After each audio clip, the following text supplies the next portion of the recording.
एक बुड्ढे की कहानी। जो बेचारा बहुत गरीब था और वो बैंक में मतलब कि काफ़ी भीड़ थी और बेचारा वो लाइन के कतार में खड़ा था। मात्र उसे केवल 1,000 रुपया ही उसे निकालना था। अब जब उस बुड्ढे का नंबर आया तो फिर उसने पूछा कि क्या आपके पास पासबुक और कार्ड बैंक है कि नहीं। अधिकारी को उसने कहा, बेटा मुझे 1,000 रुपया ही मात्र निकालना है, तो इसमें हमें पासबुक और कार्ड की हमें क्या ज़रूरत है। तो फिर उस बुढ़े ने अधिकारी से बिना बताए जो उन्होंने अपने पास बैंक का पासबुक जो रखा था, ठीक है, फिर उन्होंने उसको दे दिया। देने के बाद फिर कहा कि देखिए यहाँ पर कम से कम आपको 10,000 रुपया से कम पैसा नहीं निकलेगा, ठीक है। तो आप ऐसा करिए कि आप एटीएम और जो है आपके पास वो एटीएम ले जाकर मशीन में पैसा ही उसे निकाल लीजिए आप। तो उस बुढ़े आदमी ने पूछा, ऐसा क्यों। अधिकारी जो है वो बहुत भड़का और चिल्लाया उसके ऊपर, कहा यही बैंक का नियम है, अब हटिए यहाँ से, लाइन में और भी लोग खड़े हैं।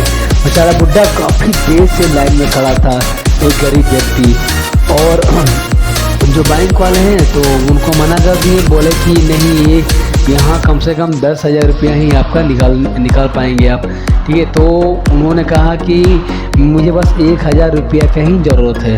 फिर उन्होंने उसकी बात को नहीं मानी। तो फिर बुज़ुर्ग कुछ क्षण शांति होकर बोला, ठीक है, लो मेरी पासबुक और मुझे मेरे अकाउंट के सारे पैसे निकाल दो।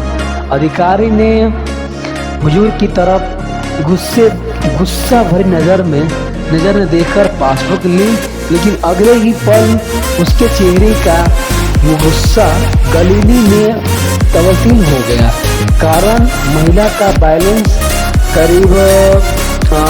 बुजुर्ग का बैलेंस करीब 9 करोड़ रुपया था उसके अंदर। उसमें जो पैसा था उसमें करीब 9 करोड़ रुपया था। फिर जो बैंक का जो अधिकारी है वो बिल्कुल एकदम शर्मिंदा होकर एकदम वो सोचने लगा कि ये जो बुढ़ा है काफ़ी गरीब होगा, इसके पास तो पैसा है नहीं। तो देखो भाई, किसी को आप औकात का अंदाज़ा नहीं लगा सकते हैं। तो फिर क्या हुआ कि उस जो बुजुर्ग व्यक्ति है तो उन्होंने बुजुर्ग व्यक्ति का अकाउंट बैलेंस चेक किया। तो पहले पैसे निकालने चेक तो किया, फिर उसमें दिखाया कि उनके खाते में करीब 9 करोड़ रुपया उनके खाते में थे। तो जो बैंक कर्मी है वो उनको देखकर बिल्कुल शर्मिंदा हो गया और खड़ा होकर वो हाथ जोड़ने लगा और हाथ जोड़कर कहा, हे बाबा, मैंने तो आपको गलती कर दिया। इस वक्त में बैंक में इतने ज़्यादा रुपए तो मैं नहीं आपका, कृपया कल आ सकते हैं ताकि हमें पैसे अरेंज करने के लिए समय मिले। तो बुजुर्ग ने अधिकारी से, आप कितना दे सकते हैं। ज़्यादा से ज़्यादा मुझे 10 लाख रुपया चाहिए। तो अधिकारी ने कहा, ठीक है, उतना ही दे दो। तो अधिकारी ने कहा, ठीक है, 10 लाख रुपया उन्हें निकाल कर दे दिया। फिर बुजुर्ग ने उस रुपये में से मात्र 2,000 रुपया निकाल कर और अधिकारी से कहा कि अब इन्हें वापस जमा कर दो। तो दोस्तों याद रखना, बुजुर्ग लोग हमेशा सम्मान करें। उन्होंने आपसे ज़्यादा जिंदगी जी है, समझी। जिन स्किल को आप सीखने की कोशिश करते हैं वो उन्हें आपसे बेहतर जानते हैं। दोस्तों एक कहानी और है, अपने बच्चों को अच्छा संस्कार दें ताकि जब भी वो बड़ा हो तो वो अपने परिवार में अच्छा खासा सफल बन सके। ताकि यदि अगर वो सफल नहीं बनेगा तो फिर आप कैसे होइएगा। तो उसमें कहानी में बस यही बताया गया है। चलिए आगे देखते हैं। एक लड़का था, उसका नाम था मनोज, बिल्कुल 5 साल का था, ठीक है। फिर वो अपने दादाजी के साथ दिल्ली में घूमने गया था। टहलते एक जगह पर उन्होंने देखा कि एक ग्राहक ने एक मोची का अपमान कर रहा था। वो दावा कर रहा था कि मोची ने उसके जूते में कुछ गड़बड़ की है। मोची ने शांति से उसकी शिकायतें सुनी, माफ़ी मांगी और गलती को सुधारने का वादा किया। बच्चे ने ये चीज़ देखा कि वो मतलब कि गलती कर रहा है, बदतमीजी भी कर रहा है, ठीक है। तो इन्होंने सारा बात सुना, फिर जाकर उनको ये बात समझा दिया कि नहीं, आप ये गलत काम कर रहे हैं, आपको ऐसा नहीं करना चाहिए था। तो फिर मनोज और उसके दादा वहाँ से आगे बढ़े और थोड़ा चलने के बाद काफ़ी पीने के लिए रुके। मतलब कि क्या हुआ कि वहाँ तो सारा चीज़ उनको मतलब कि बताएं कि आपने ये गलत किया है, जो भी चीज़ हो, ठीक है। तो फिर उन्होंने ये भी वादा किया कि ठीक है, हमने गलती किया, इसके लिए हम माफ़ी मांगते हैं। फिर क्या हुआ कि मनोज और उनके दादाजी दोनों वहाँ से चल दिए। तो वहाँ से चल दिए तो जैसे जैसे मतलब कि आगे चलते गए तो रास्ते में ही उन्होंने कॉफ़ी पी। कहीं दुकान पर रुककर उन्होंने कॉफ़ी पिया और कॉफ़ी पीने के बाद फिर वहीं बैठ गए। फिर अगली टेबल पर वेटर ने एक आदमी से रिक्वेस्ट की वह अपनी कुर्सी को थोड़ा साइड पर ले ताकि वह उस जगह से आ जा सके। मतलब जो वेटर है वो मतलब कि जो मनोज और उनके जो दादाजी हैं और मतलब कि टेबल पर बैठने के लिए गए और बैठने के बाद थोड़ा मतलब जगह नहीं था इधर जाने के लिए, तो वहाँ पर कुर्सी लगी हुई थी। तो उन्होंने कहा कि बेटा थोड़ा सा साइड कर लो ताकि वहाँ से लोग आ सके और जा सके। फिर क्या हुआ, फिर उन्होंने गाली गलौज और ऊंची आवाज़ में वो आदमी भड़क गया और उसने हिलने से मना कर दिया। मतलब कि जब वो बेटे और दादाजी जब वहाँ बैठे थे तो मतलब थोड़ा सा भी जगह नहीं था, तो उन्होंने प्यार से समझाया कि देखिए आप थोड़ा सा इधर तो हो जाइएगा कि हमें आने जाने में कोई दिक्कत न हो। तो फिर क्या हुआ, वो जो व्यक्ति वहाँ बैठा था ना, तो वो वहाँ पर मन को मतलब उनको गाली गलौज देना शुरू कर दिया। बोला कि मैं यहाँ से बिल्कुल नहीं हटूँगा, चाहे आपको जो करना है वो करो। मतलब उसने उससे मना कर दिया। तो फिर क्या हुआ, तुमने जो देखा है उसे कभी मत भूलना। मनोज के दादाजी ने कहा बेटा जो तुमने ये देखा इसे कभी भी भूल मत करना, ठीक है। तो फिर क्या हुआ, चमार ने ग्राहक की शिकायत स्वीकार कर ली, जबकि हमारे बगल में यह आदमी हिलना नहीं चाहता था। तो दादाजी की यही सीख है कि जो लोग कुछ उपयोगी कार्य करते हैं वे अपने काम के लिए कुछ आलोचना सुनने से परेशान नहीं होते हैं, लेकिन जो लोग कोई उपयोगी काम नहीं करते हैं वे हमेशा दुख को बहुत महत्वपूर्ण समझते हैं और अपनी असक्षमता को अपने अधिकार के पीछे छिपाते हैं। धन्यवाद। एक कहानी है दूल्हे और दुल्हन की।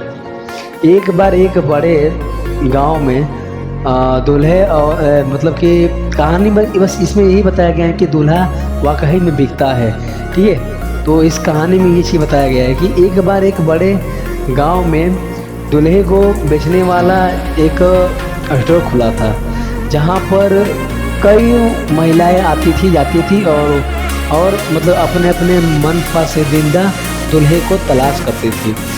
तो कई पुरुषों में से एक को अपने पति के रूप में चुनने के लिए जा सकती थी। फिर क्या हुआ, ये दूल्हा जो है वो बिल्कुल मतलब कि तीसरी मंजिल पर बना था। दूल्हा जो मतलब कि जो उसका स्टोर था वो तीसरी मंजिल पर बिल्कुल बना हुआ था। और जैसे जैसे खरीदार मतलब कि आगे मतलब बढ़ते गए, ऊपर चढ़ते गए, तो दूल्हे की विशेषता में वृद्धि होती, यानी कि हर एक मंजिल के बढ़ने के पहले से बेहतर दूल्हा वहाँ मिल जाते थे। मतलब कि जैसे जैसे ग्राहकों की डिमांड बढ़ती थी ना, तो धीरे धीरे क्या होता था कि दूल्हे का भी मतलब डिमांड बढ़ जाता था और धीरे धीरे उन लोगों की मंजिल भी बढ़ती थी। हालांकि इस दुकान में एक शर्त थी कि हर महिला को एक बात आपको माननी पड़ेगी।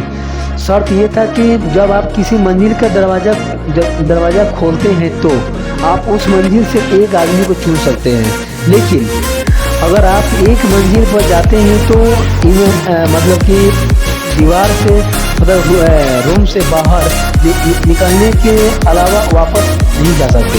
मतलब इस रूम में मतलब यही बताया गया था कि जब भी आप उस मंजिल के अंदर जब भी आप गए तो आपको बस यही करना है कि यही देखना है कि आपको वहाँ पर जाने से पहले एक चीज़ ध्यान देना होगा कि जैसे ही आप रूम में गए तो आपको दूल्हे को चूज़ करना ही पड़ेगा।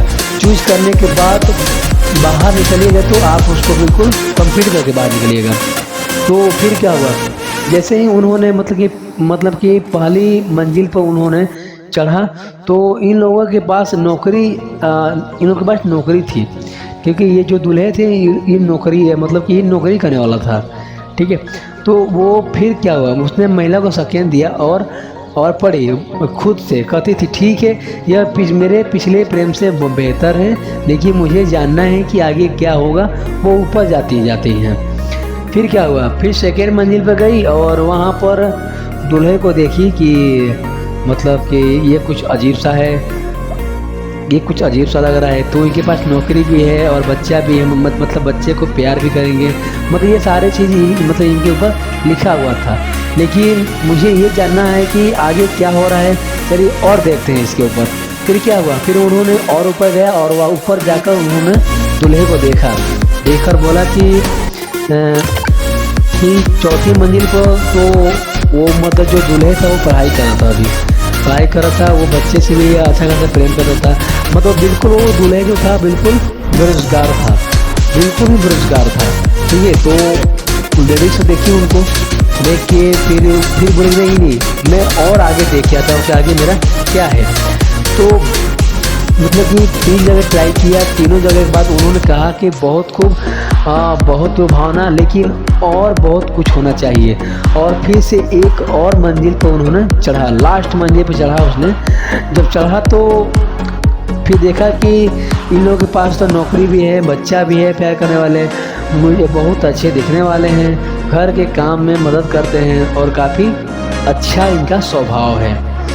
महिला सोचती रही, अरे वाह क्या बात है। लेकिन ज़रा सोचिए, अगर 5वीं मंजिल पर इतना सब है तो आगे मेरा क्यों इतना इंतज़ार करने की उम्मीद है। तो फिर क्या, यह मंजिल केवल इस बात का परिणाम है कि रूप में कि महिलाओं को खुश करना असंभव है। आप कितना भी आप कोशिश कर लीजिए, आप कितना भी औरत को खुश दे दीजिए, मतलब कि वो कभी ये नहीं कहेगी कि हाँ हम मतलब कि आपके काम से चाहे जो भी हो हम खुश हैं।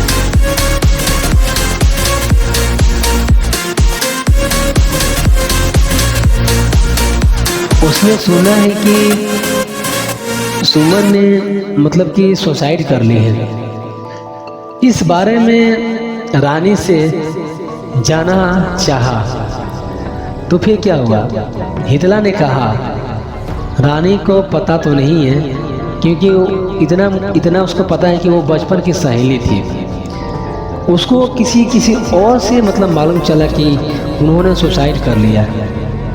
भले ही रानी की 3 बार शादी हो गई थी, लेकिन उसने आत्महत्या क्यों की, ऐसा सवाल हेतल के मन में आया।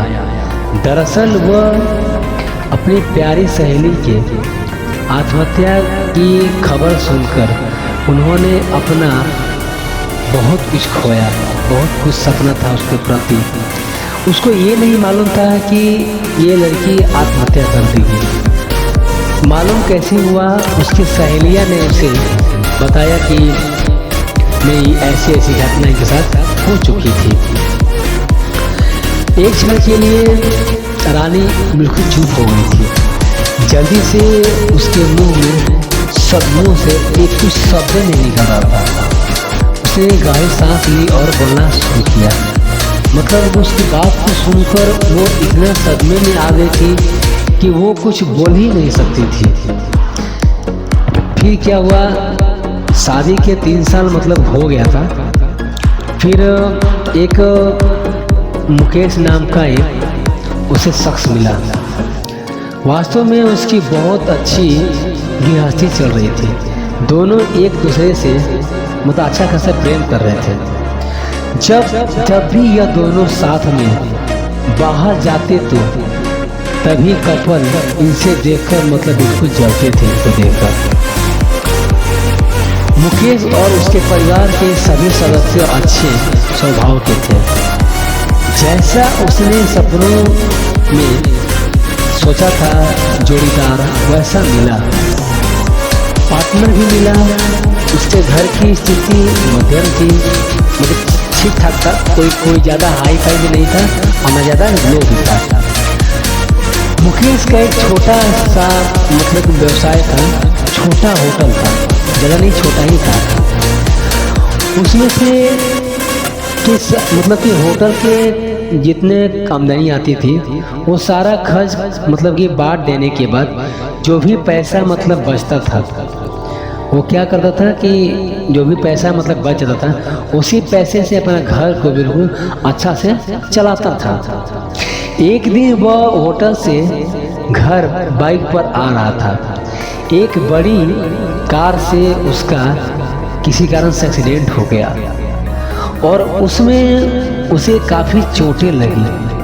हादसे के बाद उसे अस्पताल ले जाया गया, लेकिन सिर में काफ़ी चोट लगने से उसकी मृत्यु हो गई थी। रानी को बहुत दुख हुआ, लेकिन उसके ससुराल वालों ने गलतफहमी थी कि मुकेश की दुर्घटना रानी की वजह से हुई थी। अपशकुनी ऐसा उनको लगता था और मतलब कि शादी भी तो हो गई थी। अब उनका एक्सीडेंट हो गया तो घर वालों ने, मायके और ससुराल वालों ने अब सारा दोस्त इस रानी के ऊपर डाल दिया कि यही घर में आई है, तो तब से मतलब कि ये सब होने लगा।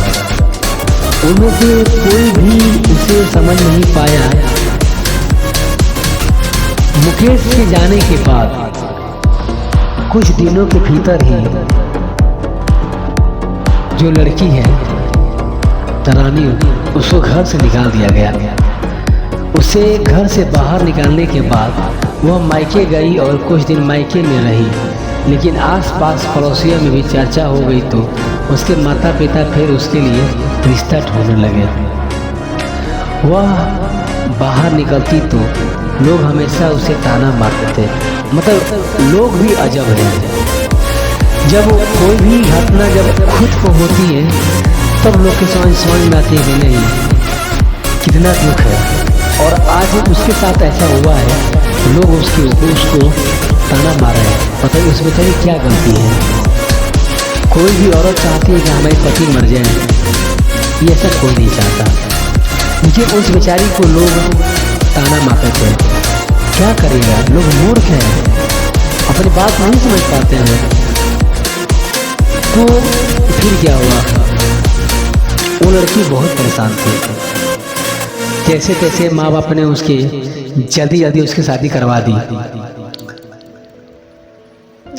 अमोल बहुत बुरा आदमी था, दारू पीता था, कुछ काम धंधा नहीं करता था, चोरी करता था और मारपीट भी करता था। उसका रोजाना बस यही काम था। सब ने रानी को बहुत दुख होता देखता, पर वो कुछ नहीं कर सकती। पर एक बार रात को वो देर से घर आया और जल्दी में घर में कुछ ढूंढने लगा। रानी ने उसे पूछा, पर उसने कुछ भी नहीं बोला। उसने जो चीज़ चाहिए था वो उसने मिल नहीं। इसी वजह से वहाँ बाहर चला गया। रानी रात भर उसकी राह देखती रही, पर वो नहीं आया। दूसरे दिन पुलिस को भी खबर दिया, मृतदेह रास्ते के किनारे पड़ा हुआ था। बताइए, मतलब कि वो इतना मतलब दारू पीता था, इतना नशा करता था। वो नशा के चूर में अपनी बीवी को हमेशा मतलब मारता था, पीता था। बताइए, औरत जो होती है मारे में चीज होती है। हर समस्या का मार होता है, समस्या का समाधान मार ही होता है। नहीं, जो भी प्रॉब्लम है आप उसको समझाओ, ठीक से समझाओ। क्यों नहीं समझेगा, कोई भी समझेगा उस चीज़ को। फिर क्या हुआ, बेचारी मतलब जैसे वो घर में आया उसके हस्बैंड, तो एकदम पूरा बेचैन था। घर में एकदम इधर उधर एकदम मतलब ढूंढ रहा था। उसे जो चाहिए शायद वो नहीं मिला। फिर रानी ने पूछा कि आप क्या ढूंढ रहे हैं, तो वो उनसे बातें नहीं किया, फिर बाहर चला गया। रात भर बेचारी उसकी राह देखती रही, अब आएंगे, नहीं आया। फिर सुबह मालूम चला कि उसकी मृत्यु हो चुकी है, और रास्ते किनारे पड़ा हुआ मिला। उसका चाकू से किसी ने खून किया था। यह खबर रानी को पता चली तो उस पर और दुख का पहाड़ टूट गया। एक तो बेचारी अभी कुछ दिन पहले उसका जिससे शादी हुआ था पहले वो डेथ कर गया, एक्सपायर हो गया। फिर इससे शादी हुआ, फिर इससे भी डेथ टूट गया, ये भी एक्सपायर हो गया। कुछ दिनों तक वो अपने ससुराल में ही रही, लेकिन बाद में ससुराल वालों ने उसे भी प्रताड़ित और तंग करने लगे उसे। इस वजह से रानी वापस मायके आ गई। घर आकर कुछ दिन ऐसे ही बीत गए। हर दिन आ रहा था और जा रहा था, लेकिन रानी की स्थिति वही थी। उसकी तरह देखा नहीं जा रहा था। उसका परिवार उसकी स्थिति को सहन नहीं कर सके, इसलिए उन्होंने उसकी वापस शादी करने के लिए फिर फैसला कर दिया। क्या करे, माता पिता है, नहीं चाहते कि हमारी बेटी बिल्कुल इस दुनिया में गरीब रहे, मायूस रहे, अकेलापन रहे। अब इस बेचारी क्या कसूर है, जहाँ भी जाती है कुछ ना कुछ हो ही जाता है इनके साथ। लोगों को मन में ये भावना होती है कि लड़कियां का पैर ही खराब होता है। वही लड़की किसी और घर में जाती है तो पहले नंबर आप ये सोचिए कि वही लड़की अपने घर में रहती है अपने माँ बाप के साथ तो कितना खुश रहती है, कितना खुशहाल परिवार रहता है। और वही लड़की का पाँव किसी और घर में जाती है तो लोग सोचते हैं कि इस लड़की के पैर मनहूस है।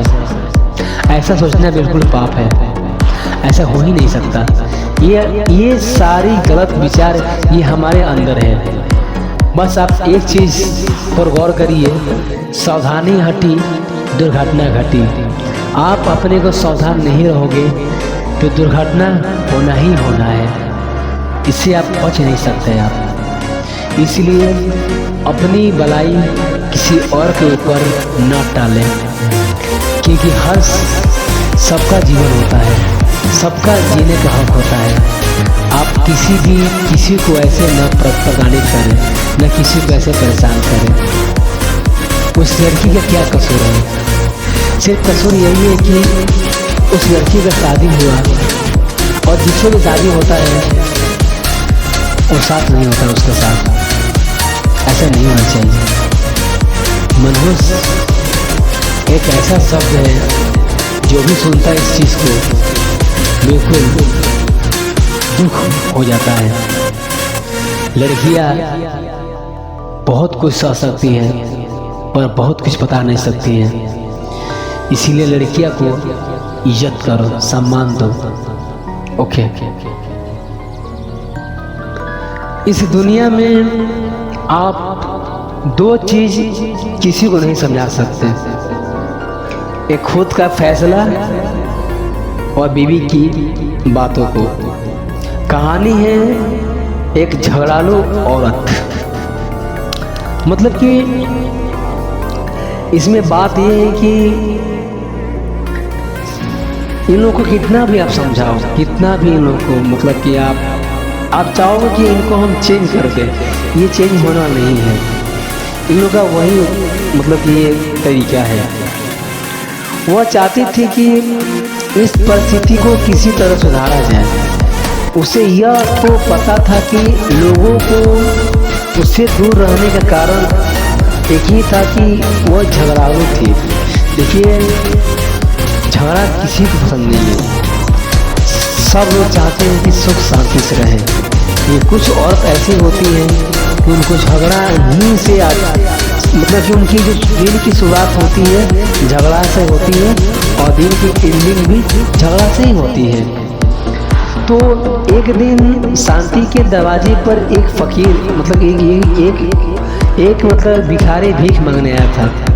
शांति ने उसे आटा लेकर आई और उसे दे दी। उसे शायद ऐसा लगा कि उसके सवालों का जवाब फिर के दे सकता था, इसलिए उसने उस फकीर से वह सवाल पूछ लिया। शांति ने फकीर से पूछा, बाबा क्या आप जानते हैं कि औरत का झगड़ा का मुख्य कारण क्या है? क्या फिर क्या है? जो भीख मांगा है फकीर उनकी तरफ दिल को देखता रहा और बोला, मैं यहाँ पर भिक्षा लेने आया हूँ और तुम हो कि मुझे इस सारे फालतू की बात में फंसा रही हो। फकीर की बात सुनते ही उसको बहुत गुस्सा आया। उसने कहा, घर घर पर जाकर भीख मांगते हो, तुम मेरी बातों को सवालों को फालतू कहते हो, तुम्हारी हिम्मत कैसे हुई? शांति ने और अली बुरी बातें मतलब बोलने लगी। बताइए मतलब कि वो बेचारा क्या कहता था, ये सिर्फ एक ही बात बोला कि आप मुझे भिक्षा दे दो, बाकी आप मुझसे कोई सवाल ना करो, ठीक है। तो उनको ये बात सुनकर मन में उनको बुरा लग गया और उन्होंने उनको बहुत कुछ बोल दिया जो नहीं बोलना चाहिए था। फिर क्या, उन्हें बहुत गुस्सा आया और वो बोल भी रही थी कि झगड़ा के सारे कारण होते हैं लेकिन जबान पर काबू न होना, यही झगड़ों का सबसे बड़ा कारण होता है। फकीर की बात सुनकर सारी गहरी सोच में पड़ गई। फिर क्या, भिक्षा आटा लिया और वहाँ से चला गया। बताइए मतलब एक औरत की बात को न समझ पाई, लेकिन वही उसी औरत को कोई बाहर का आदमी अगर समझा दिया तो वो बात उनको बिल्कुल झट से समझ में आ गई। मतलब उनको यही लगा कि जो ये कह रहे हैं बिल्कुल सही कह रहे हैं, जो घर में है वो कह रही है वो गलत है। मतलब कि इनके अंदर ये चीज़ होता है कि ये लोग आपस में मतलब कि वो होते हैं, क्या बोलते हैं, हम ईगो, कि मतलब कि हम जो कहेंगे वही होगा, आप जो कहेंगे नहीं होगा। तो झगड़ा कारण सिर्फ यही है कि आपस में ना समझ होना और अपने जुबान पर काबू न रखना। दोस्तों कारण कोई भी हो सकता है, पहले उस कारण को समझने की कोशिश करें। अगर कारण नहीं समझेंगे तो मतलब का बात बढ़ता ही जाएगा। इसलिए कहा गया है कि कोई भी चीज़ को पहले उस जड़ के उस जड़ तक पहुँचे, न कि फालतू की बातों में सोचे।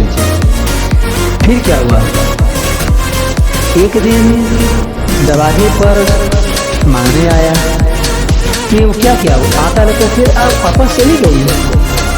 करती क्या वो भी जो साधु है जो भीख मांगने आया था वो भी अपना चला गया लेकर। भाई वो अपना भिक्षा मांगने आया है, न कि आपसे आज्ञा लेने आया है कि आपके घर में क्या है क्या नहीं है, क्या करती क्या नहीं करती। तुम्हारी प्रॉब्लम है ना, इसे तुम ही खुद सॉल्व करो, किसी और से करने से क्या मतलब है आपका। इतनी सी बातें सुनकर उस औरत को मतलब थोड़ी सी दुख लगा मन में। फिर वो क्या किया, उसके ऊपर थोड़ा बहुत गुस्सा हुई, लेकिन बाद में साधु ने उसको समझाया कि झगड़ा कारण एक ही है, जुबान पर काबू। जिस दिन ये चीज़ आपके अंदर हो जाएंगे, आप ये समझ लेना कि आप दुनिया का कोई भी चीज़ आप हासिल कर सकते हैं आप। इसलिए कहा गया है कि कम बोलो ज़्यादा सुनो वही चीज़ जो आपको अच्छा लगे, बेकार की बातें न सुने।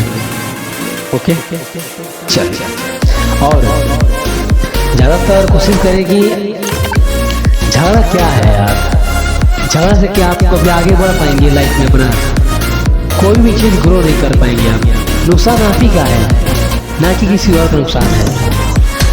झगड़ा आपके घर में होंगे तो आस पड़ोस के लोग आपसे आपके झगड़े का मजा लेंगे।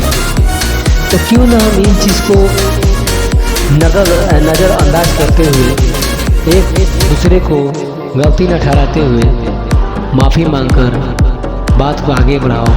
परिवार है, परिवार से मिल के रहो, सुखी साथ चलाओ। ओके।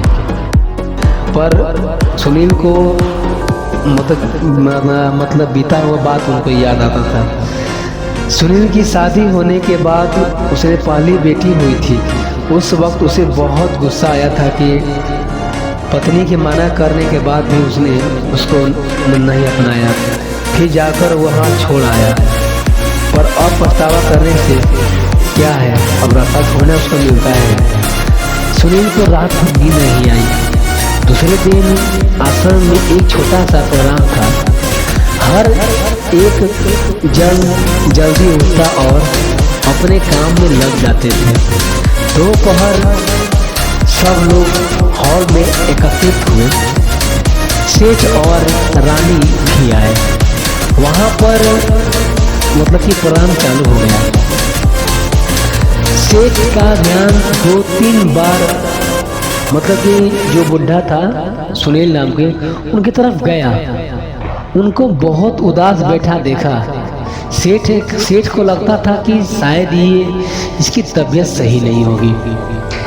जैसे ही प्रोग्राम ख़त्म हुआ, वो उस बुढ़े से मतलब कि जिनका नाम था सुनील, उनसे बात करने के लिए उसके पास गए। वो बहुत दुखी था। उन्होंने पूछा कि दुखी होने के कारण क्या हो सकता है।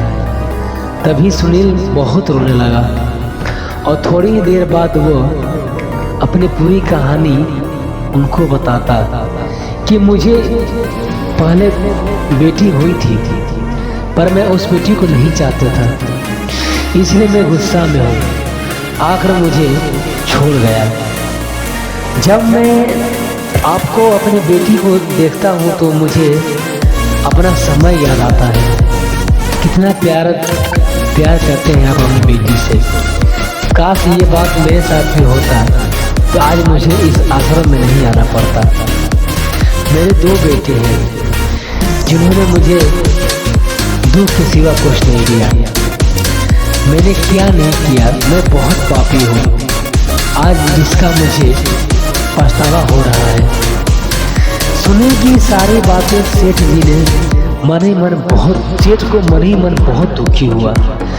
दुखी होकर अनिल की बोलते हैं कि मेरी बेटी नहीं है, मुझे यह नदी के किनारे मिली थी, मुझे घर ले आया और बहुत प्यार से बड़ा किया और मेरी पत्नी उससे बहुत प्यार करते हैं।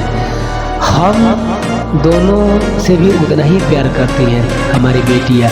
मतलब कि जो सेठ जी हैं, सेठ जी को अभी सेठ जी की लड़की नहीं है, वो सेठ जी को किसी नदी के किनारे उनको मिली थी। कोई छोड़ गया होगा उनको, बताइए, किसी ने छोड़ गया था। उनको उठाकर अपने पास में रखकर कितना अच्छा से उसको पोस पाल कर उसे बड़ा किया, बताइए। और उसके माता पिता हैं जो सेठ जी हैं और रानी जी, दोनों कितना उसे प्रेम करते हैं। देखिए एक ये बेटियाँ हैं। पूरी कहानी सुनने के बाद सुनील बोलता है कि मेरी बेटी को भी नदी किनारे मंदिर के पास छोड़ा था। यह सुनकर सेठ जी को थोड़ा गुस्सा आया और वहाँ से निकले ही वाले थे। तभी उसी वक्त वह सुनील को पूछते हैं कि बेटी क्या बर्थ मार्क वगैरह आप बता सकते हैं क्या? अनिल ने कहा हाँ मैं बता सकता हूँ। उसके बाएं हाथ पर और पैर पर एक उंगली थी। वह जवाब सुनकर सेठ को विश्वास होता कि रानी उसकी ही बेटी है। यह सुनकर सेठ वहां से चला जाता। चला जाने के बाद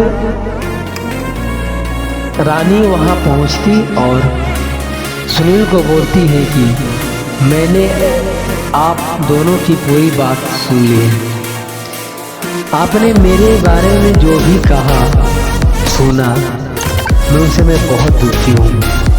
एक पिता की खुद की बेटी के बारे में ऐसा सुनना, ऐसा निर्णय लेना कितना दुख की बात है। मुझे बहुत बुरा लगा। आपने जो भी किया वो बहुत गलत किया। आपने मुझे बेटी बोलने का अधिकार खो दिया है। आपने बेटी होकर भी आप मुझे रास्ते पर छोड़कर चले गए थे और मैं उनकी बेटी न होते हुए भी उन्होंने मुझे रास्ते से उठाकर मुझे घर में बुलाया, घर में रखा, पास बोलकर हमें अच्छा बड़ा किया, अच्छा संस्कार दिया मुझे।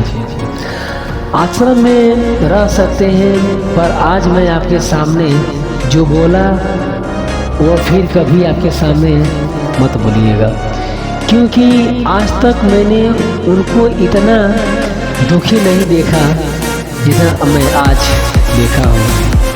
फिर क्या हुआ, रानी वहाँ से चली गई। सुहेल सिर्फ आंखों में आंसू लाकर उसकी तरफ देखता रहा और अपने नसीब को दोष देता रहा। दूसरे दिन क्या हुआ, किसी को न बताते हुए फिर आश्रम छोड़कर चला गया। वो इतना दूर चला गया कि मतलब उसको रहने के जगह विचारे नहीं कर रहा था। तो दोस्तों, किसी कभी बेटिया को पराया न समझिए। बेटिया वो चीज़ होती है कि पहले नंबर तो हाथी और बेटी कोई पाल नहीं सकता है। हाथी और बेटी को एक ही आदमी पाल सकता है, उसको बोलते हैं राजा। ठीक है, तो आप ऐसा ना करें। बेटियां बेटियां होती हैं। बेटी के स्थान बेटा नहीं ले सकता है और ना ही बेटा का स्थान बेटी नहीं ले सकती है।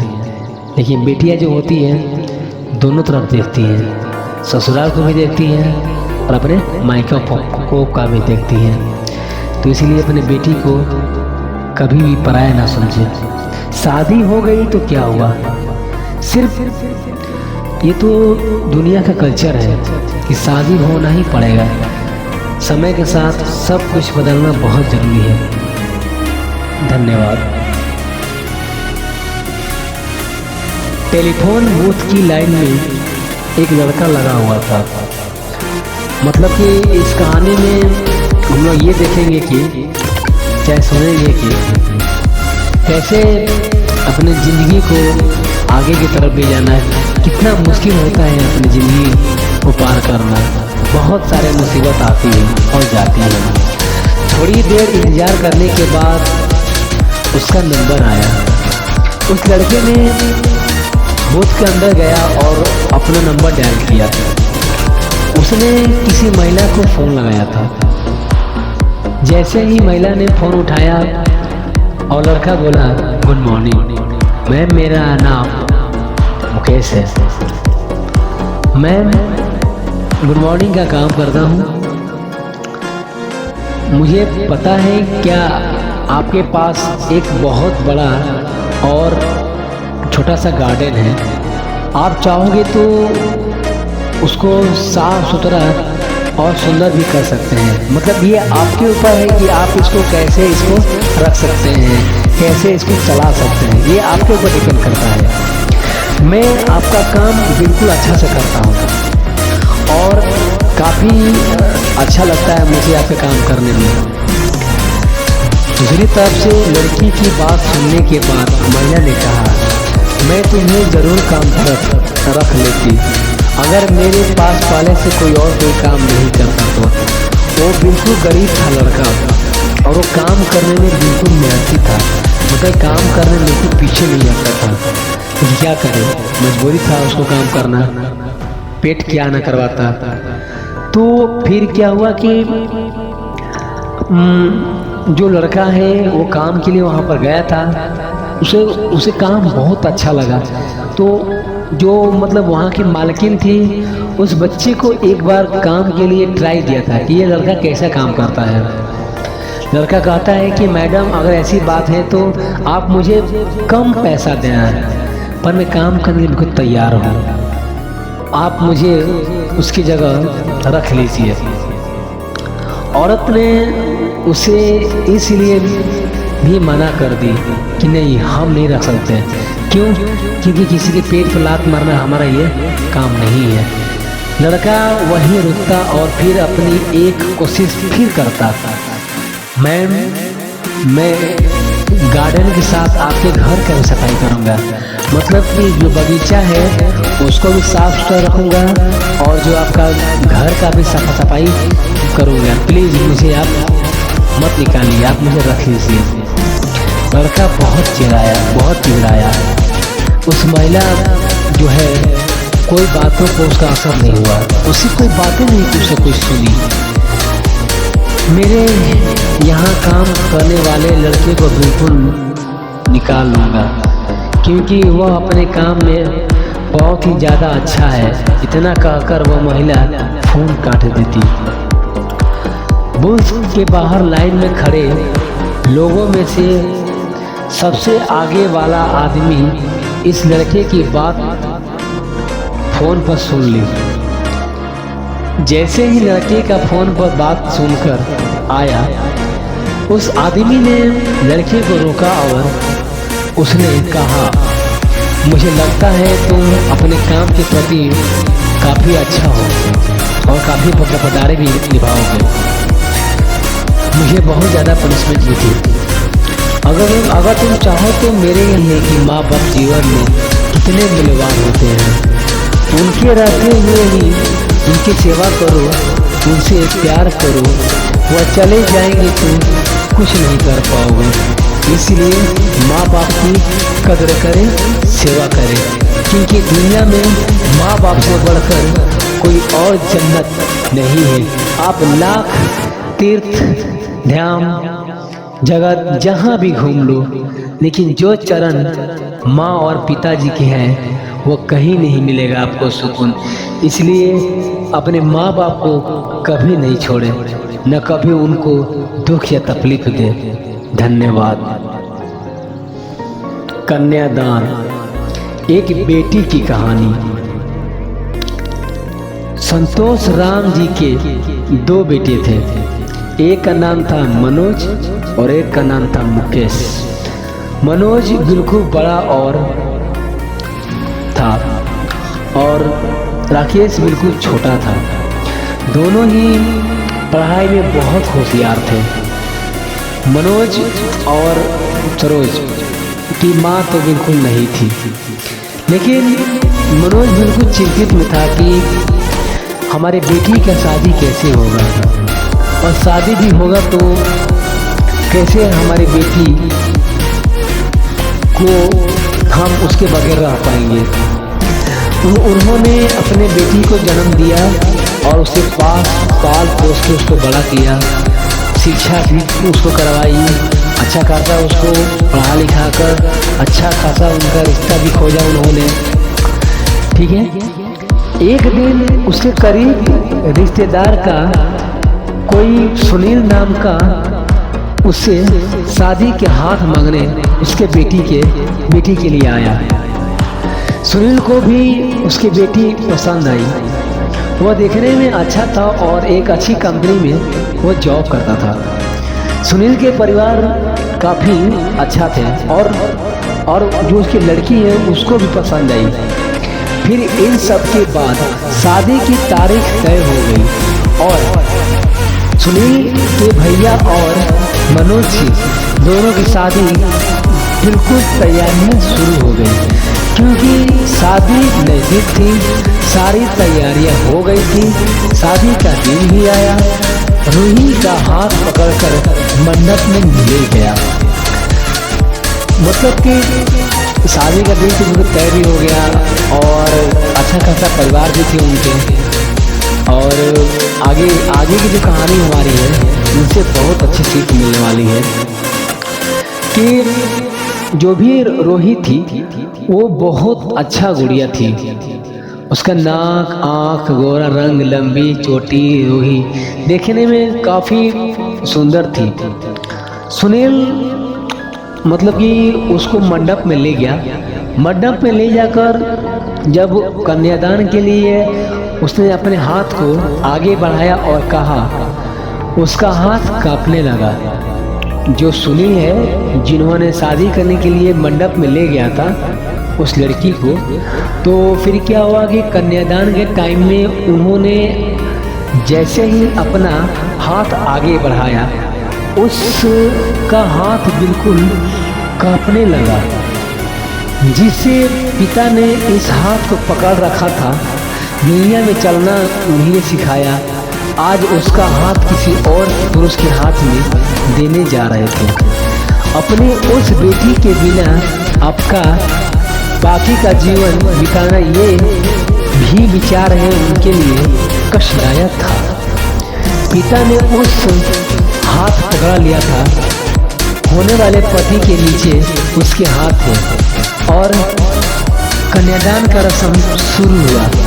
हाथों से पानी की एक एक बूंद नीचे गिरता गया और पिताजी के आंसू बिल्कुल रुक नहीं रहे थे, बूंद बूंद उनके आंसू गिर रहे थे। अपने कलेजे के टुकड़े को दान करते हुए समय के साथ बिल्कुल इधर रोते रोते बिल्कुल उनकी हालत खराब हो गई थी।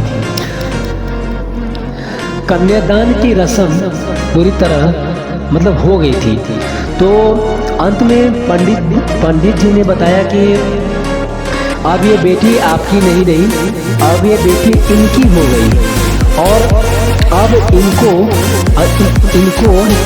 मतलब कि बेटी मतलब पत्नी को बिल्कुल ध्यान से अच्छा से रखना होगा। फिर लता ने अपने मायके वाले के लिए एकदम पराई हो गई, मतलब कि जो शादी हुई थी लड़की की, जिन्होंने कन्यादान दिया था उसके पिताजी, उनके लिए बिल्कुल पराई हो गई, मतलब वहाँ से किसी और की बात चली गई। फिर भी उनकी आंख में से आंसू नहीं रुक रही थी। फिर रूबी को 2 दिन हो गया शादी किए हुए, फिर भी रूबी को माँ की याद बहुत आ रही थी, क्योंकि भाई माँ ने उसको जन्म दिया है और माँ थी ही नहीं उसकी। फिर क्या हुआ कि वो अपने ससुराल गई, ससुराल तो गई, वहाँ पर तो जो यहाँ पर उसको वादा किया गया था वो वादा वहाँ पर कुछ अलग ही था। वहाँ पर मतलब कि जैसे ही लड़की अपने ससुराल गई तो वहाँ पर क्या हुआ कि दूल्हा जो है गेट पर आया, पंडित जी ने आवाज़ लगाई, लड़की के मामा लड़की को लेकर आओ। उस मामा का हाथ पकड़कर वह उस अंतर पाठ पर ले जा रही थी। सुबह उठकर एक साथ नाश्ता, फिर मस्ती, फिर मामी के साथ खाना और रात में साथ में गोद पर, मतलब कि मामी के साथ खाना खाना, मामा के साथ हंसना बोलना, फिर रात में मामी की गोद में जाकर सो जाना। मतलब कि वहाँ जाने के बाद उसे तनिक भी मतलब ये नहीं महसूस हुआ कि हम भी ससुराल गई हुई तो मुझे यहाँ भी किसी चीज़ का फ़र्क है। मतलब कि मैं अपने मायके में थी तो बिल्कुल सेम टू सेम वैसे ही था, बस सिर्फ अंतर वही था कि मेरे वहाँ पर माँ नहीं थी और मैं यहाँ गई थी तो मुझे सब कुछ मिल गया। फिर भी मुझे अपने पिता की याद बहुत आती थी, बहुत ज़्यादा ही याद आती थी मेरे पिता की। भैया दूज के दिन बिना कुछ मांगे वाला गिफ्ट, एक साथ फोड़े हुए पटाखे, टीवी कौन देखता यार। इस पर झगड़ा और दादी जी गुजर जाने के बाद उन दोनों का गले लगकर रोना। दोनों भाई बहनें आज एक दूसरे के देखते रह गए। उतनी ही देर में मंगलाष्टक समाप्त हो गए। मंगलाष्टक समाप्त हो जाने के बाद रूही अपने आने वाले एक नए जीवन को शुरुआत कर ली। रूही वरमाला पहनाई और अपने पति के साथ खड़ी हो गई। रूही के सामने बहुत से लोग खड़े थे, कुछ आशीर्वाद दे रहे थे और कुछ पास होकर संतुष्टि कर रहे थे। फोटो के लिए उसकी सहेलियाँ आई, उसने उसका हाथ पकड़ा, दूसरी ने उसका पल्लू पकड़ा।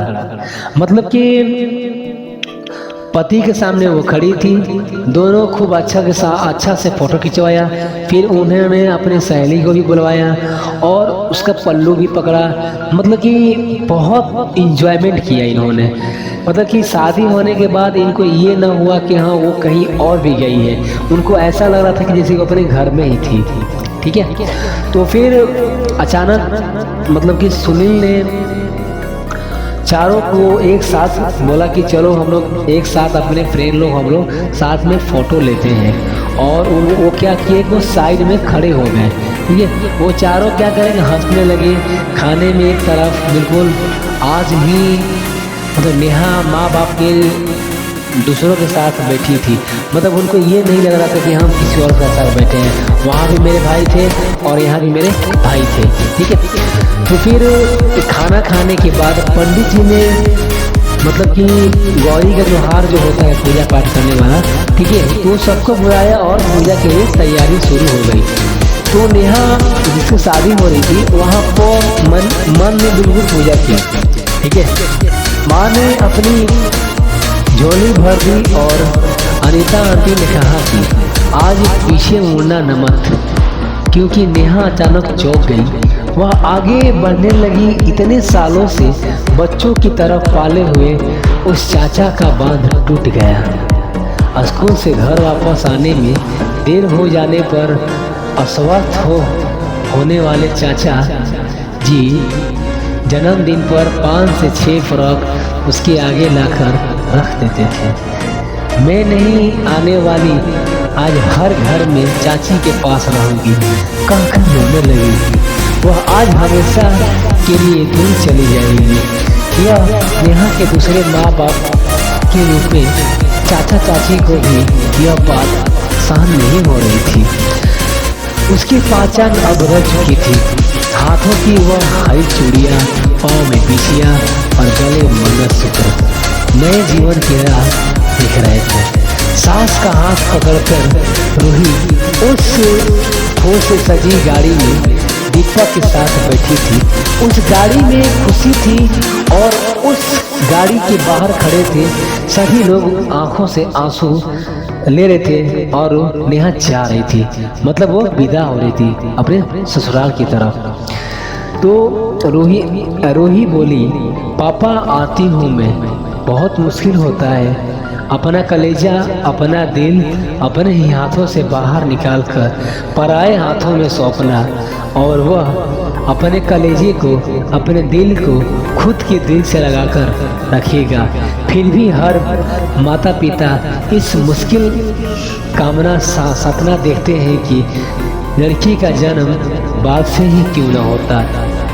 मतलब कि लड़की को कितना भी आप पास बोलकर बड़ा कर लीजिए, पढ़ा लिखा लीजिए, फिर भी वो आपका नहीं होगी, वो किसी और की पराया धन हो जाती है। इसलिए कहा जाता है कि लड़की को बहुत प्यार दो, दुलार दो, उसे किसी चीज़ की कमी मत होने दो, क्योंकि लड़कियाँ पराया धन होती है। आप चाह कर भी आप उसे अपना नहीं सकते। ओके, बेटियां तो सचमुच पराये होती है। एक शहर में सुनील नाम का एक व्यक्ति रहता था। सुनील एक कपड़ों की दुकान पर काम करता था। उसकी बहुत साल पहले शादी हो गई थी। सुनील को हमेशा, मतलब कि शादी तो हो गई थी, उसको हमेशा ख्याल यही रहता था कि हमें बस लड़का ही चाहिए, हमें लड़की की ज़रूरत है ही नहीं। तो वो क्या किया कि मतलब कि लड़का का यह वंश कुलदीप होता है। पिता का नाम मुकेश था और बुढ़ापे का सहारा कौन बनता, ये उसकी मतलब ये सोच नहीं थी। पर लड़की की शादी करने चली जाती, ऐसे सोच रखने वाला वह पड़ोसी को भी यह बात बताता था। शादी के कुछ साल बाद उसे 2 लड़के हुए। बड़े बेटे का नाम अर्जुन और छोटे बेटे का नाम किशन था। बाद में कुछ सालों बाद उसकी पत्नी का देहांत हो गया। मतलब कि 2 बेटे का उन्होंने जन्म दिया। जन्म देने के बाद उन दोनों बेटे का नाम भी रखा। एक का नाम रखा करण और एक का नाम रखा अर्जुन, ठीक है। बाद में कुछ साल बाद क्या हुआ कि उसकी पत्नी की देहांत हो गई, तो उसकी माता मर गई थी। फिर उसके बाद उसने दोनों बेटे का बहुत अच्छा खासा ख्याल रखा। समय भी बीता और दोनों बेटे को बड़े हो गए। अब दोनों बेटों ने नौकरी कर रहे थे। दोनों की शादी भी हो गई थी। शादी होने के बाद भी वो एक साथ ही रहते थे। कुछ साल एक साथ खुशी में गए, लेकिन बाद में दोनों भाई में एक दूसरे के साथ झगड़ा करने लगे। मतलब झगड़ा का कारण यही था कि दोनों में बिल्कुल गलतफहमी हो गई थी। मतलब ये आपको पता ही होगा कि आजकल भाई भाई का नहीं होता, तो ये लोग कैसे होंगे किसी के साथ। बताइए, माँ ने जन्म दिया, माँ ने इतना छोटा से उसको पाला, माँ ने कभी भी भेदभाव नहीं रखा। और आज ये दोनों जब बड़े हुए, जब इन लोगों की शादी हो गई, तो शादी होने के बाद दोनों बिल्कुल अलग हो गए। दोनों बहुएं छोटी छोटी बातों पर, मतलब कि इन लोगों का तो भेजा तो है ही, होता ही नहीं है। मतलब कि इन लोगों को ये सोचना चाहिए कि हम अपने जैसे हमारे यहाँ वहाँ भाई है, वैसे हमारा भी ये भी सब भाई है ना, इन लोग को मिला कर रखते हैं। क्यों आपस में दोनों भाई को हम मतलब कि लड़वाते हैं? ऐसा करना सही नहीं है, ये गलत बात है।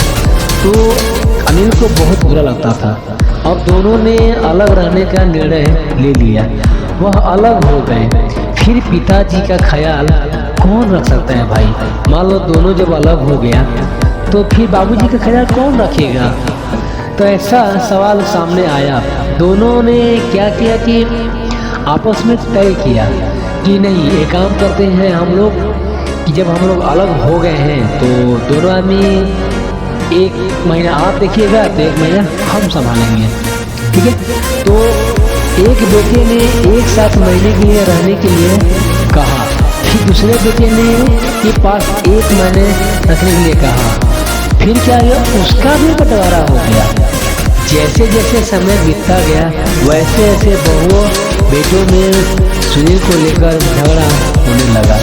दोनों बेटे के घर में झगड़े के कारण एक ही था कि मतलब कि इन लोगों की समझ नहीं थी झगड़ा क्यों हो रहा है, किस कारण से हो रहा है। अब सुनील को पुरानी बातें याद आने लगी थी, जिसने जिंदगी में कितनी बड़ी गलती की थी उसे अब समझ में आ रही थी कि पर हम इसका क्या फायदा। आखिर दोनों बेटों ने पिताजी को वृद्धाश्रम भेजने का निर्णय ले लिया। बताइए, उस औलाद का क्या काम है जिन्होंने मतलब कि पोस पाल के उनको बड़ा किया, पढ़ाया लिखाया, अच्छा संस्कार दिया, नौकरी भी दिया, और शादी होने के बाद कुछ ही दिन बाद एक कहानी है चोर, ब्राह्मण और राक्षस की। इस कहानी में यही बताया गया है कि मतलब कि चोर और ब्राह्मण और राक्षस इन लोगों का कैसे मतलब कि आपस में भाईचारा निभाते हैं। तो देखते हैं। एक छोटा सा शहर था जो काफ़ी मतलब कि घना जंगल, काफ़ी मतलब अंधेरा वगैरह सब उसमें रहता था। तो फिर क्या हुआ कि एक शांति मतलब बिल्कुल एकदम शांत, एकदम डिसिप्लिन की तरह एक उसमें साधु रहता था। उसका नाम था वैष्णव, ठीक है, उसका नाम था वैष्णव। वो गहरी मतलब कि जो भी मतलब काम करता था, जो पूजा पाठ मतलब कि करे, तो बिल्कुल एकदम भक्ति में एकदम बिल्कुल एकदम लीन हो जाता था। वो ऐसा था ब्राह्मण जिन्हें उनकी महानता और ज्ञान की वजह से जाना जाता था। गांव के लोग उन्हें बहुत मानते थे और वह उनकी भलाई का विश्वास रखकर उनकी सेवा करते थे। लेकिन किस्मत के अपने तरीकों होते हैं। कभी कभी तो पवित्र आत्माएं भी आपके सामने आते हैं। बिल्कुल, अगर आपके यहाँ आंगन चौड़ा और मन बुद्धि साफ सुथरा हो तो ये मतलब कि हकीकत बात है कि सामने ये चीज़ आ ही जाते हैं। तो फिर क्या हुआ कि दुर्भाग्य की बात ये कि रात का समय जब हुआ, तो रात के समय हुआ तो फिर एक मतलब कि बेईमान चोर था, ठीक है। उसको मैंने मतलब कि वो केस वन में उन्होंने अपराधियों के साथ मिलकर अपना चोरी करने के लिए उन्होंने गाँव में प्रवेश किया। फिर उसका क्या, केवल ब्राह्मण के स्थल से ही उसने सामान को छिपा रखा था। मतलब जो भी सामान को चोरी करके लाया गांव में से, वो जितना सामान था वो टोटल ले जाकर जहां पंडित जी बैठते हैं उनके स्थान पर ले जाकर उसने छुपा दिया।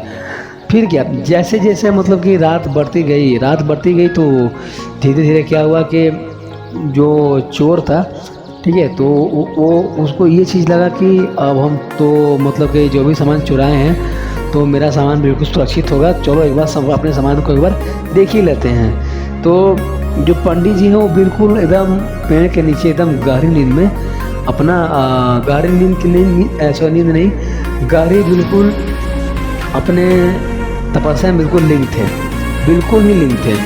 उनको खतरे का पता तक बिल्कुल नहीं था कि हाँ मतलब हमारे पास क्या है और क्या नहीं है। तो फिर क्या हुआ, खजाने का पता लगाने के लिए आशा में कुछ उलट दिया उन्होंने, ठीक है। तो फिर अचानक अनोखी रोशनी कमरे में भर गई, हवा तेज हो गई और केशव की उसकी रीढ़ के ऊपर एक ठंडक का संवेदना हुआ। एक मतलब कि एक दुष्टा के साथ ही बलिक नया की हिरासत का संकल्प लेने वाला था। फिर क्या हुआ, वो जो चोर था वो बिल्कुल मूर्ख था। पंडित जी की आवाज़ उसकी कानों में गूंजी तो फिर जो भी वो मतलब उन्होंने सामान को वहाँ छुपा रखा था, तो फिर वहाँ देखा और बोला कि आप ये चीज़ मतलब गलत कर रहे हो, इसका मतलब बुरा प्रभाव आपके ऊपर पड़ेगा। तो फिर वो क्या हुआ, जो चोर था वो बिल्कुल एकदम उनकी बातों को नहीं माना। फिर उन्होंने क्या किया कि मतलब कि वो चाहते थे कि हम जो भी हम मतलब पंडित जी चाहते थे कि हम जो भी हम बात करेंगे ताकि इस बात से उसको डर लगेगा, भय लगेगा, तो यहाँ से अपना सामान उठा कर कहीं और लेकर चला जाएगा। इतना बात को सुनते मतलब कि सुनना और फिर उन्हीं बात को बिल्कुल इग्नोर कर दिया, बात को बिल्कुल माना ही नहीं, एकदम बिल्कुल चला एकदम छोड़ दिया। तो फिर क्या हुआ कि जो राक्षस था तो राक्षस जो था तो वो भी रात को करीब 2-2:30 बज गए, उसके बाद जंगल में गया तो वो अभी देखा कि मतलब कि एक पंडित जी और एक चोर है। उन्होंने सोचा कि इतना रात हो गया भाई, क्या बात है यहाँ लोग मतलब ऐसे पड़े हुए हैं। तो फिर उन्होंने देखा और बोला कि आप रात हो गया, आप लोग इतना यहाँ क्या कर रहे हैं आप लोग। तो वो चोर जो था ना वो उनको समझाया राक्षस को देखिए आप यहाँ से जाइए और मुझे हम लोग दोनों आदमी कुछ इम्पोर्टेंट हम लोग कुछ काम कर रहे हैं, जब काम ख़त्म हो जाएगा तो फिर मैं आपको आवाज़ दूंगा तो आप आ जाइएगा। तो ये जो राक्षस था ये सोचा कि क्या बात है, ये बोल रहा है कि हम लोग कुछ काम कर रहे हैं और काम वहाँ पर तो कुछ दिख नहीं रहता कि मतलब वहाँ कौन सा काम होने वाला है। तो फिर क्या हुआ, फिर वहाँ से वो चला तो नहीं गया, लेकिन वो कहीं जाकर छुप गया और छुप कर वहाँ से उसको देखने लगा कि मतलब कि ये लोग क्या कर रहे हैं यहाँ पर। तो जो पंडित जी है तो वो पंडित जी मतलब उस चोर को समझा रहे थे कि आपने जो काम किया है बिल्कुल गलत काम किया है। जो भी सामान आप जहाँ से भी लाए हो, जैसे भी लाए हो, बिल्कुल सही सलामत आप उसको वहाँ पर ले जाकर रख दो, क्योंकि ये करना सही काम नहीं है, इसके लिए आपको बहुत बुरा इसका परिणाम होगा, ठीक है। तो आप मेरी बात को बिल्कुल मानिए। फिर क्या हुआ, चोर जो है उनकी बातों को बिल्कुल इग्नोर करता गया और उनकी बातों को बिल्कुल नहीं माना। फिर क्या हुआ, मतलब कि कई दिन बीत गए और एक बार फिर क्या, चोर को मन में ये हो गया कि ये पंडित जी बात जो बोल रहे हैं यह कैसे ही हो सकता है या नहीं हो सकता है। अगर सही भी होगा तो क्या पता मैं सफल हो जाऊंगा या नहीं होगा। तो फिर क्या हुआ, जो चोर है ना पंडित जी की बात को सुनकर बिल्कुल वो घबरा गया और फिर बाद में उसने सोचा कि नहीं, इन्होंने बात तो बिल्कुल सही कहा है। तो फिर क्या हुआ, जो भी सामान जहाँ से लेकर आया था वो सामान लेने का बिल्कुल वहाँ छोड़ दिया और फिर पंडित जी से बोला कि पंडित जी से कहा कि मैंने जो सामान लेकर जहाँ से लेकर आया था मैंने वहाँ पर रख दिया और मैं ज़िंदगी में कभी भी ऐसी गलती बिल्कुल मैं नहीं करूँगा और बिल्कुल मैं मेहनत करूँगा, मेहनत करके अपना पसीना बहाऊँगा, उस जो भी कमाऊँगा पैसा उसी पैसे से मैं अपना घर मेहनत अपना चलाऊँगा, मैं कभी भी गलत काम नहीं करूँगा। तो फिर क्या हुआ, पंडित जी ने उनको यही समझाया कि हाँ मेहनत एक ऐसा चीज़ है कि आप यदि मेहनत करोगे तो निश्चित ही आपको, हाँ मेहनत बिल्कुल सही दिशा में होनी चाहिए, आप किसी की बेईमानी मत करो उससे आपको कुछ नहीं मिलने वाला है, लास्ट में आपको हारना ही पड़ेगा। तो फिर चोर ने मतलब उनकी बात को सुना और सुनने के बाद कहा कि ठीक है, अब मैं आपकी बात को बिल्कुल हमेशा मानूंगा। और उन्होंने क्या किया, अपने पंडित जी का पैर छूते हुए बोला कि मैं जा रहा हूँ। तो जो पेड़ के पीछे छिपा था ना राक्षस, वो राक्षस फिर आ गया और आकर बोलने लगा कि वो तो चला गया सामान लेकर, उसमें क्या था। तो पंडित ने बताया कि वो किसी घर से चोरी किया हुआ सामान वो मेरे मंदिर के दरवाजे पर छुपा दिया था। तो मैंने उसे सारा बात समझा दिया कि देखो ये करना गलत बात है, इसका परिणाम तुम्हें अच्छा नहीं होगा, ठीक है। तो मैंने सारा बात उसे समझाया, फिर भी वो कुछ देर के लिए मतलब गुस्सा हुआ, मतलब कि बोला कि नहीं मैं इसे बेचूंगा, इसको मैं अपने पास में नहीं रखूँगा।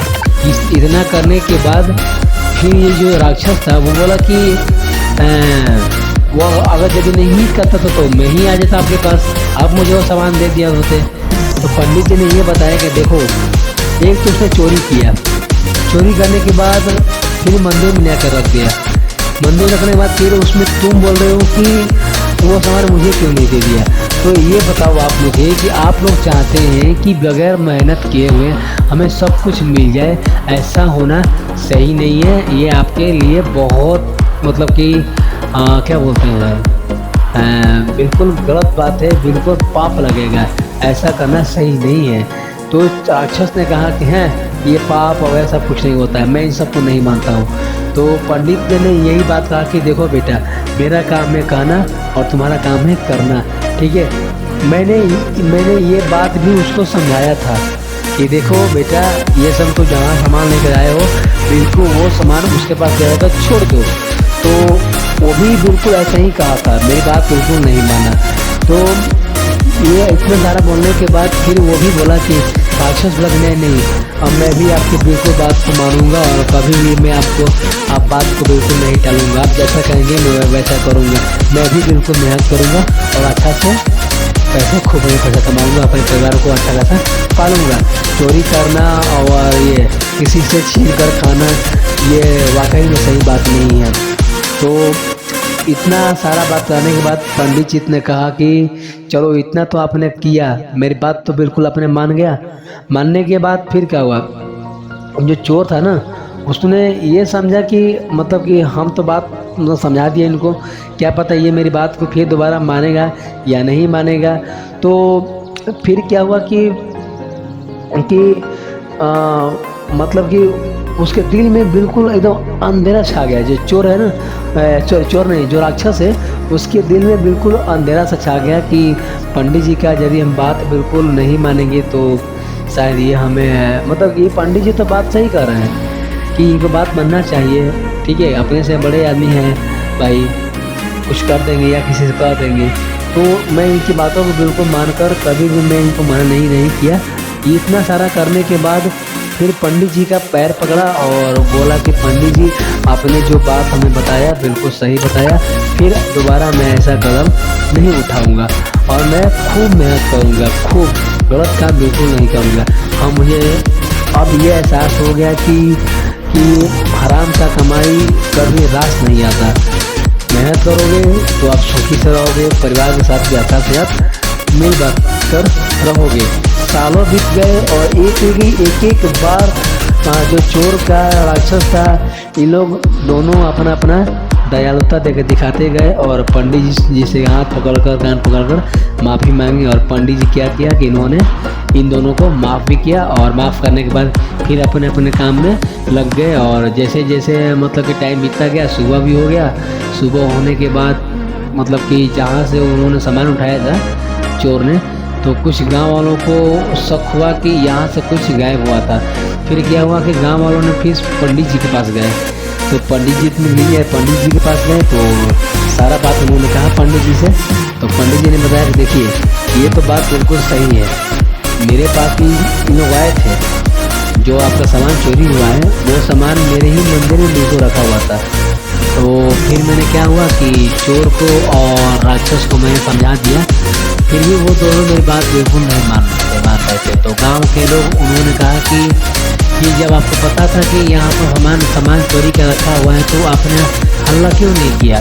आप उसी समय आप हल्ला किए होते तो चोर पकड़ लिए होते हम और पुलिस के हवाले कर दिए होते।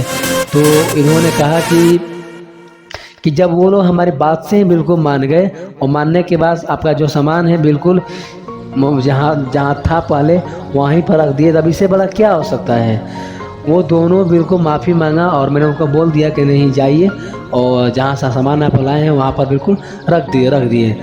बेचारा मेरी बात तो कम से कम माना और मानने के बाद मेरा पैर पकड़ा और कान पकड़ा, बोला कि नहीं अब मैं ऐसा कभी गलती नहीं करूँ। इतना कहने के बाद फिर दोनों चला गए और गांव के लोग बोले कि नहीं आपने बहुत बढ़िया बात सिखाया उन लोगों को, हमारा जो सामान चोरी हुआ था वो आपने हमें बचा दिया, मतलब हम लोग बहुत परेशान होते थे। ठीक है, तो इसीलिए इस कहानी में ये शिक्षा मिली है कि आप कभी भी हराम के कमाया हुआ चीज़ कभी भी आपको रास नहीं आएगी। कोशिश ये करिए कि आप कमाइए, मेहनत करिए, वो भी सही दिशा में, फल आपको एक न एक दिन ज़रूर मिलेगा। ओके।